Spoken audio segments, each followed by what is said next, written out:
Kushwas, and as we were going through our revision part, and we have done first 2 units of the revision from section A, so we'll now move on to the next second portion of the first section, that is about the hydro plants.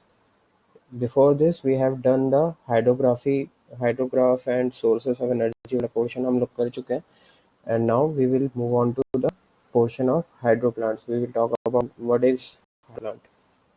Okay, so hydro plant, you know what is a hydro plant? It is a plant which uses the force of water to convert into electrical energy. Okay, so that is the basic aim of a hydropower plant. Okay, and what is the difference between hydropower and tidal plants? Hydropower means use of water for generating electricity, irrigation purpose, and various other purpose can be done, which can be done with the help of a source of water, which are rivers, ocean, etc. Okay, and what is the main concept of hydroelectric plants, or we can say hydel plants?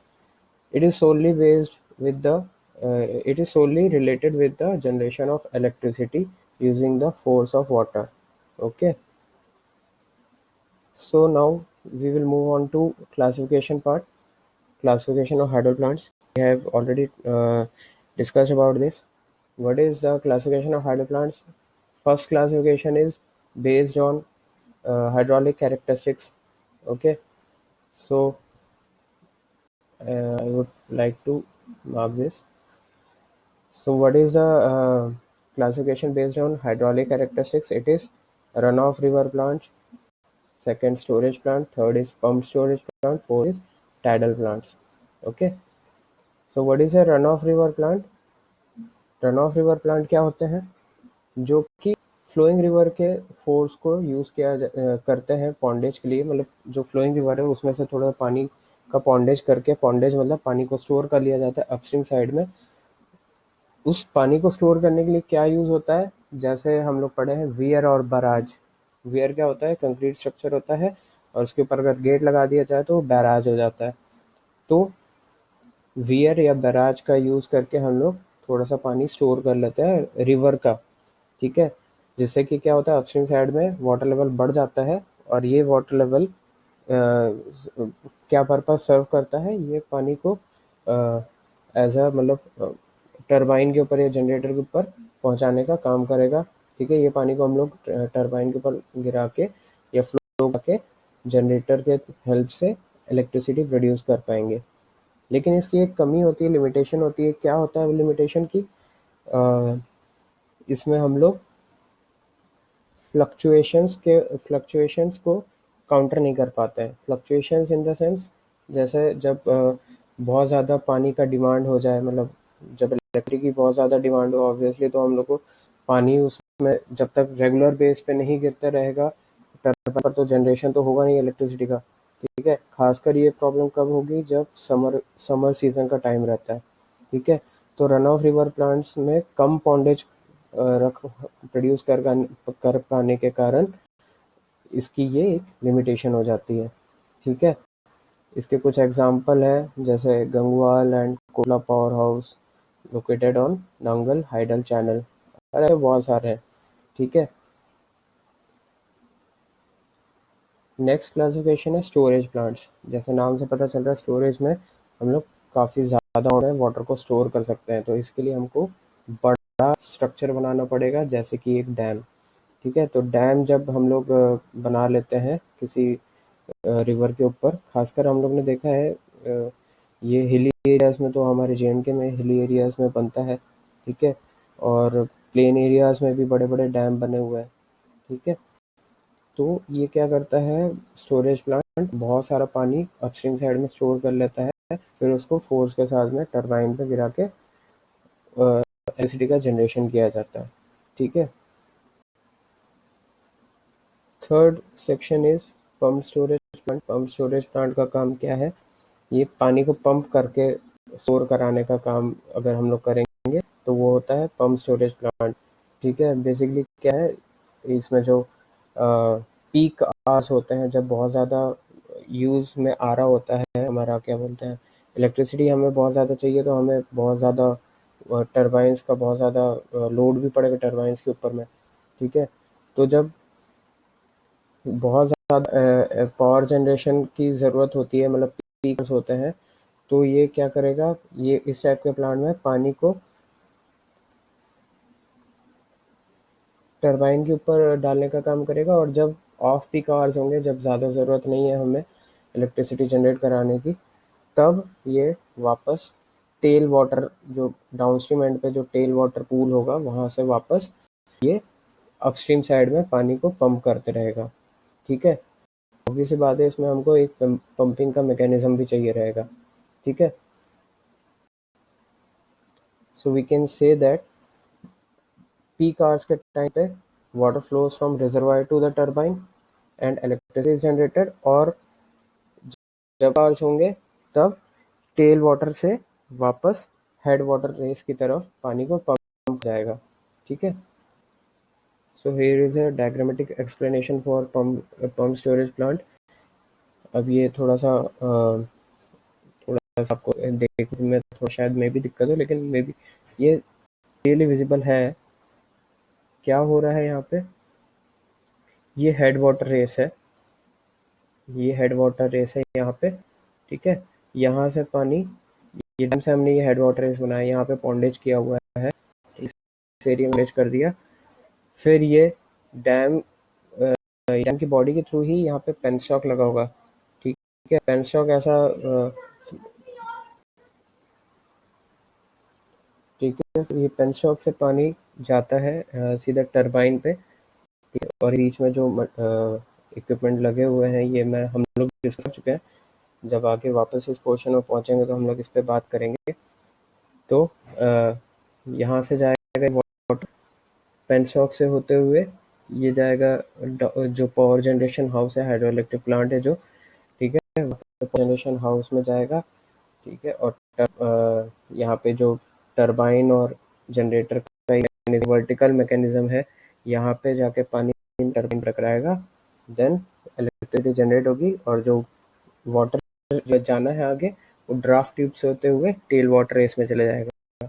तो जैसे कि हमने अभी पढ़ा, क्या होता है इसमें पंप स्टोरेज प्लांट में, कि ये जब पीक आवर होगा तब तो यहाँ अपस्ट्रीम से ये डाउनस्ट्रीम की तरफ जाएगा वाटर। ठीक है, और जब ऑफ पीक आवर होगा तो ये मैकेनिज्म उल्टा चलेगा, यहाँ से पानी वापस हेड रेस की तरफ चला जाएगा।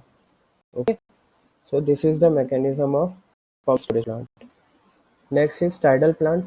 टाइडल प्लांट क्या होते हैं? टाइडल प्लांट वो प्लांट्स हैं जो कि टाइड्स जो जनरेट होती है ओशन से, ठीक है, वो टाइड के फोर्स को यूज करके इलेक्ट्रिसिटी जनरेट कराएगा, that will B tidal plant. पर ये अभी थोड़ा नया मेथडोलॉजी है, इसके ऊपर अभी काम चल ही रहा है, इसके ऊपर सर्च हो ही रहा है, रिसर्च चल रही है, तो अभी इतना ज़्यादा फेमस नहीं हुआ है।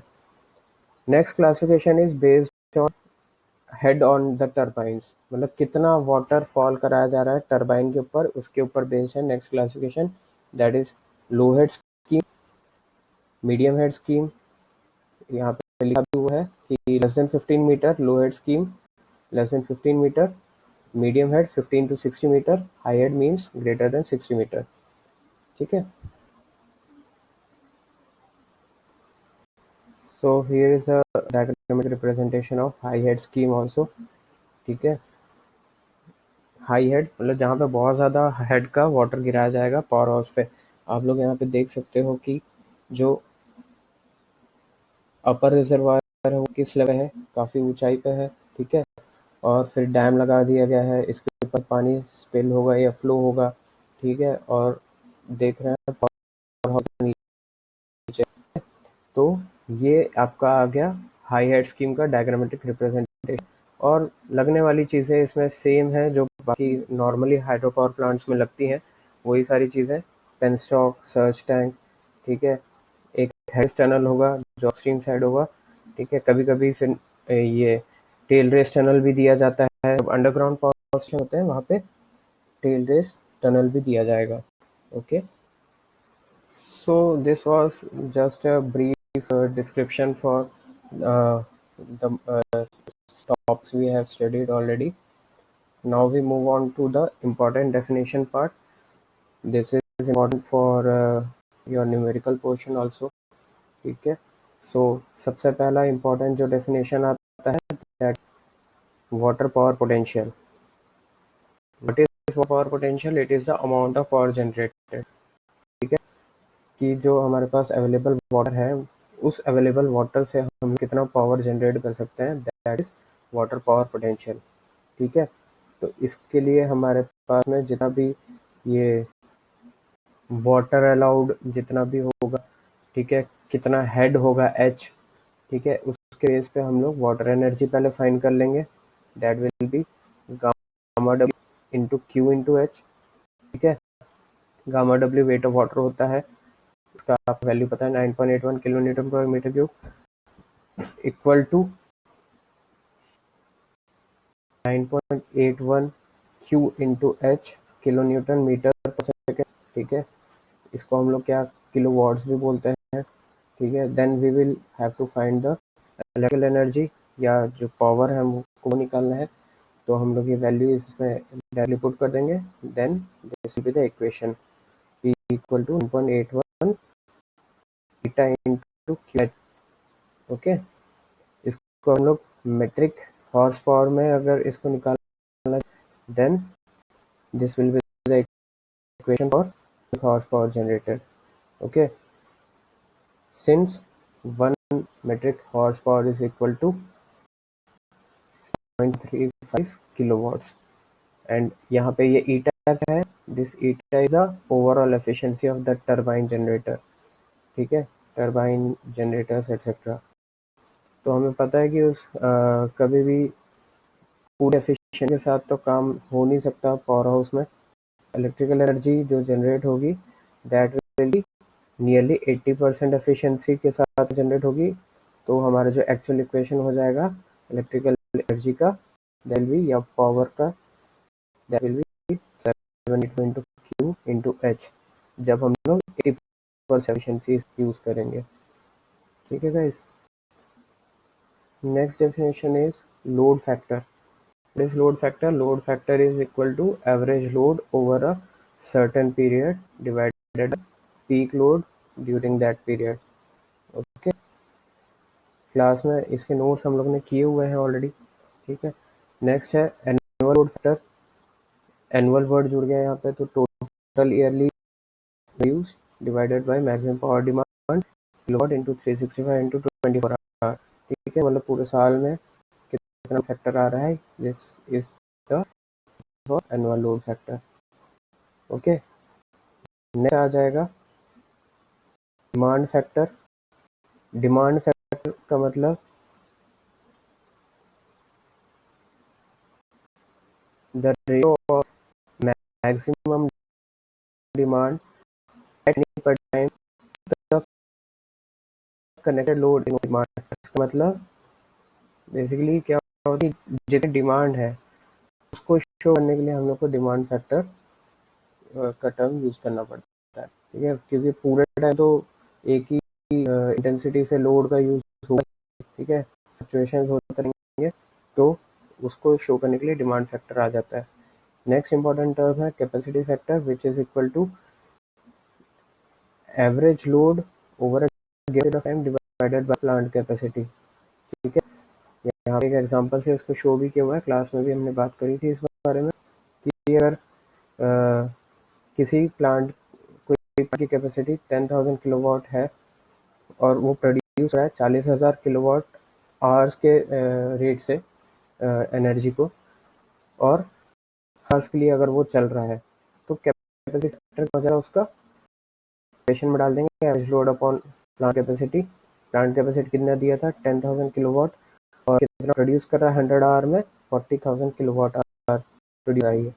ठीक है, तो कैपेसिटी फैक्टर विल बी 0.4 या 40%।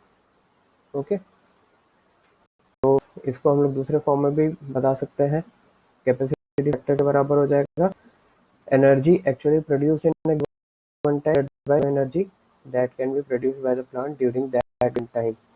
Okay guys, so this is the definition of capacity factor. इसमें कैच भी है, एक नोट भी, अगर आप इसको नोट हम लोगों ने पढ़ा कि कैपेसिटी फैक्टर और लोड फैक्टर कब बराबर हो जाते हैं, पीक लोड और प्लांट कैपेसिटी बराबर हो जाता है, ठीक है। That is when plant is allowed to be used up to its maximum capacity और there is no reserve capacity, मतलब कोई रिजर्व कैपेसिटी की नहीं रखी गई है, पूरी मैक्सिमम कैपेसिटी के साथ प्लांट अपना काम रहा है, देन कैपेसिटी फैक्टर और लोड फैक्टर बराबर हो जाए, ठीक है।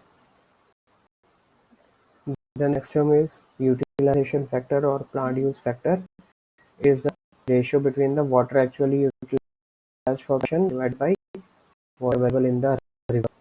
ठीक है, कितना पानी अवेलेबल है रिवर में और उसमें से कितना यूटिलाइज हो रहा है for production, that is utilisation factor, ठीक है। अगर इसमें वाटर हेड को एज्यूम कर लेंगे हम कांस्टेंट है, तो यूटिलाइजेशन फैक्टर कितना हो जाएगा, maximum power utilised divided by maximum power available, ठीक है। नेक्स्ट टर्म आ जाता है, नेक्स्ट से पहले एक और चीज़ कि यूटिलाइजेशन फैक्टर की वैल्यू 0.4-0.9 के बीच में किसी भी हेड प्लांट के लिए वेरी करती है, ठीक है। और ये डिपेंड किस पे होगा, प्लांट कैपेसिटी, लोड और स्टोरेज के ऊपर, ठीक है guys. Then next topic, next term is firm power. Firm power क्या है? It is the net amount of power which is continuously available from a plant without any break on firm or on guaranteed basis. मतलब है कि जो पूरे से पूरे मतलब समर का सीजन हो गया या मानसून का सीजन हो, ठीक है, जो एडवर्स कंडीशंस होती हैं उसके बेसिस पे भी एक मिनिमम अवेलेबल अमाउंट होगा पावर का किसी भी प्लांट में, मतलब कोई भी प्लांट एक जो नेट अमाउंट अवेलेबल कराते रहेगा हमेशा हर टाइम के लिए, that will B firm power, ठीक है। मतलब ये amount, this firm power is always available for the humans, ठीक है। नेक्स्ट सेकंड पावर, अगर कहीं पे एक्सेस में अवेलेबल है, ठीक है, मतलब जैसे फर्म पावर के अलावा थोड़ा एक्स्ट्रा में पावर जनरेशन हो रहा है, ठीक है, जैसे कि मानसून की हम लोग बात कर सकते हैं, क्योंकि मानसून के सीजन में हम लोग हमेशा इतनी पावर की नीड होती है, ठीक है, मतलब वो एक तरीके से हम लोग बोल सकते हैं ऑफ पीक, और ऑफ पीक आवर या फिर मानसून का जो सीजन है वो सेकेंडरी पावर को बेसिक होता है। सेकेंडरी पावर ये जो होता है पावर किसी भी पावर हाउस, ठीक है, तो उसको अगर हम लोग स्टोर कर सकते हैं तो उसको हम लोग जब पीक आवर का टाइम हो तो वहाँ पे एक्स्ट्रा पावर को यूज़ किया जा सकता है, लेकिन इसका कोई गारंटी नहीं है कि हमेशा अवेलेबल हो, ठीक है।